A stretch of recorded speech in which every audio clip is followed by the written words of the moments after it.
नमस्तेभ्यः। ओम नमस्तेभ्यः। ओम नमस्तेभ्यः। अहिंसा परमो धर्म की। आचार्य गुरुवर श्री कुंद कुंद भगवान की। आचार्य गुरुवर श्री ज्ञान सागर महाराज की। चलो परम पूज्य संत सुरने आचार्य भगवान विद्यासागर जी महामणि राज्य की, समस्त आचार्य संघ की। आज चौथा अध्याय अब तो उनके सामने आया। मुख्य रूप से देव लोग कहाँ रहते हैं इसका वर्णन करने वाला ये चौथा अध्याय है। ये भौगोलिक व्यवस्था है। नरकों में नारकियों की व्यवस्था थी, देवों में स्वर्ग, भुवनत्व और अहमेंद्र देव। फिर उनमें भी दो, एक तत्व मोक्षगामी होने वाले हैं, एक भव के बाद का दो। प्रेरित के लिए कोई ये नियम नहीं है। 16 स्वर्गों में परी उपरी कह करके इन्होंने बहुत सारी बातों का स्पष्टीकरण दिया है।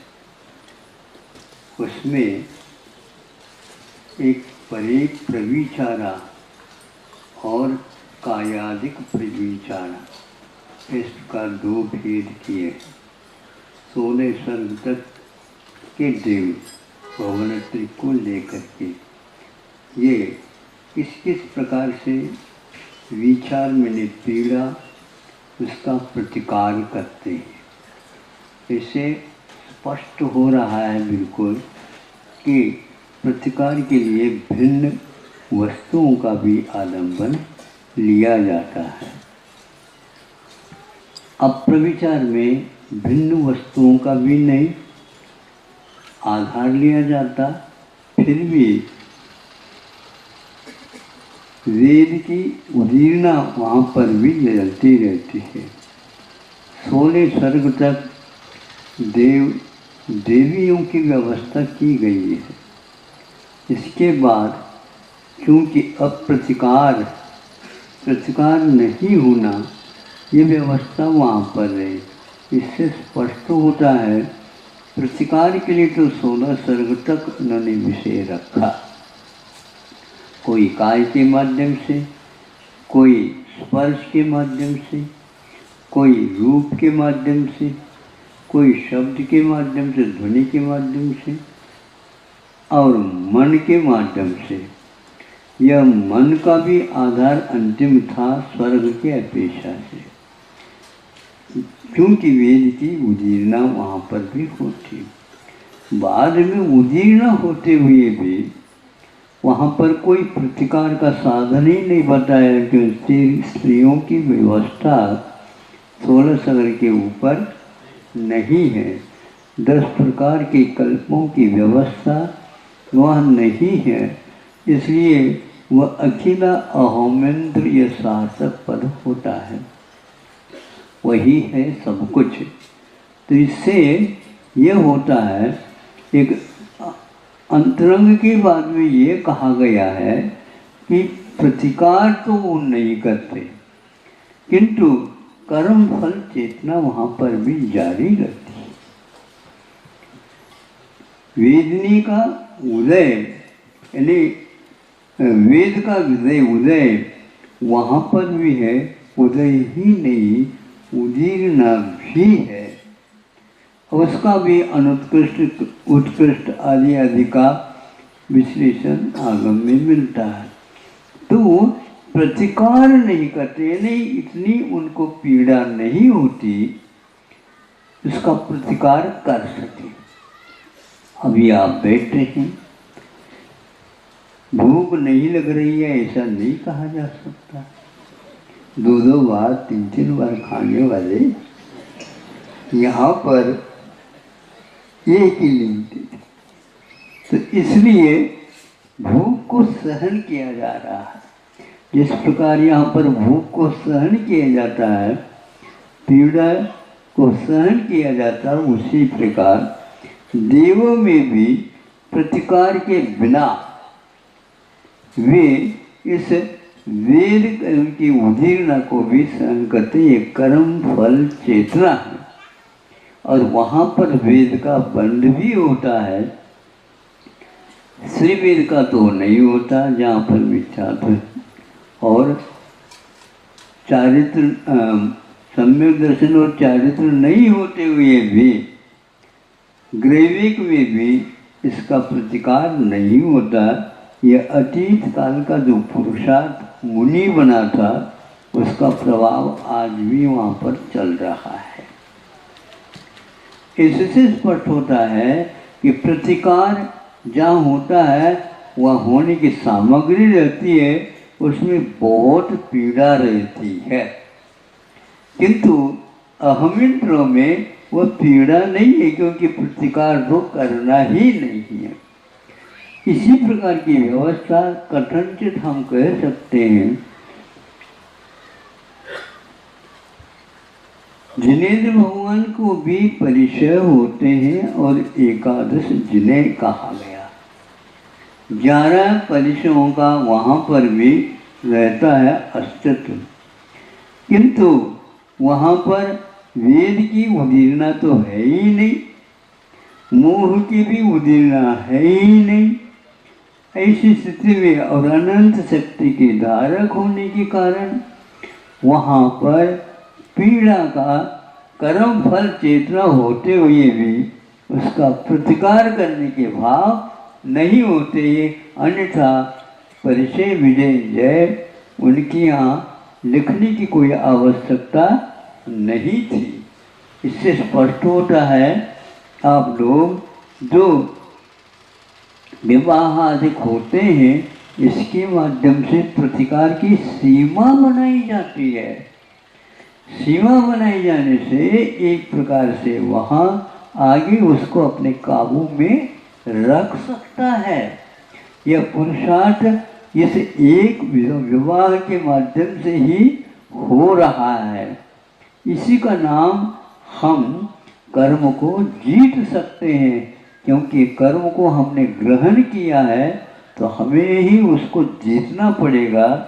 यह सीख, यह उपदेश हमें इन सूत्रों के माध्यम से प्राप्त होता है। और इसके अलावा नियम और ले लेते हैं श्रावक लोग, और मुनि महाराज तो वहाँ पर पूर्णतः त्यागी हुए रहते हैं, इसलिए उनकी दृष्टि विषयों की ओर नहीं आना चाहिए। विषय यत्र तत्र बिखरे हुए हैं, फिर भी उस ओर इसलिए दृष्टि नहीं जाती।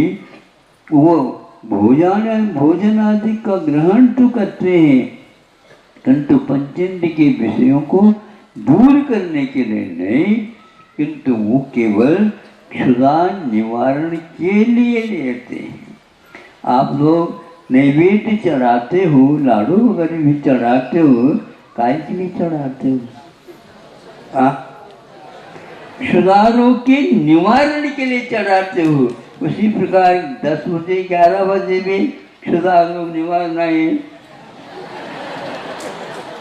ऐसे क्यों नहीं करते हो? नहीं, वहां पर तो प्रतिकार किया जाता है, और यहाँ पर केवल विषयों से बच करके वह निर्वाह के लिए एकासन निर्वाह करना है। इसलिए एक बार जो कुछ भी रूखा सूखा सही, लेकिन दे लो। इसी प्रकार केवली आदि भगवान वह न रूखा सूखा लेते हैं और न प्रतिकार ही करते हैं, न ही कर्म फल चेतना में हर्ष विषाद जो मोहिनी का यह भाव हो जाता है। इसलिए कुछ भी ये मनोवैज्ञानिक वर्णन है, इसमें 11 परिचय मानने में कोई बाधा नहीं, ये स्पष्ट हो जाता है।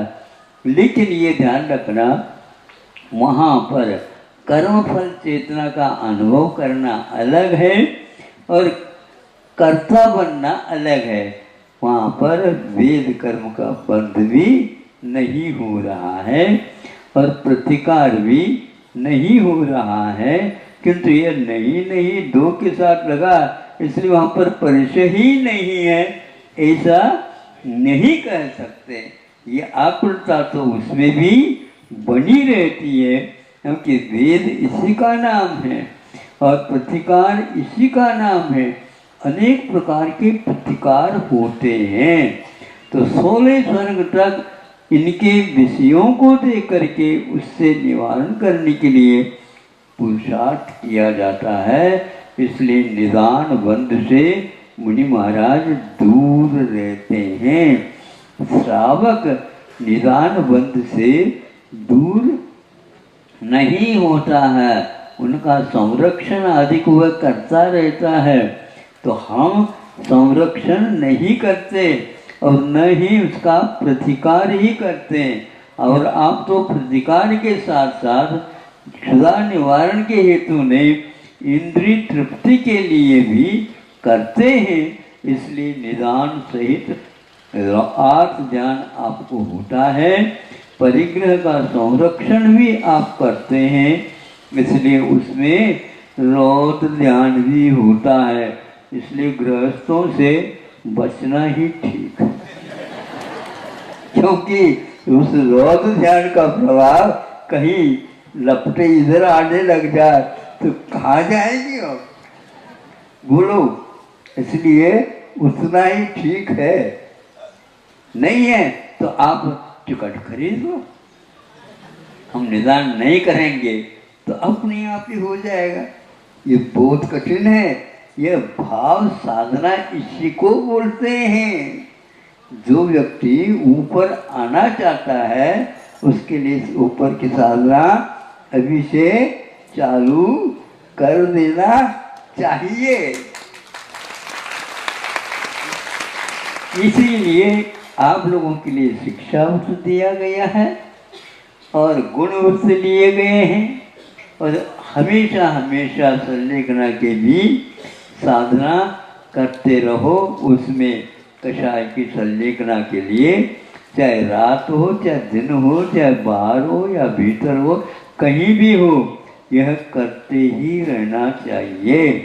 केवल मरण के समय पर ही संलेखना चेतना साधना होती है, ऐसा नहीं समझना चाहिए।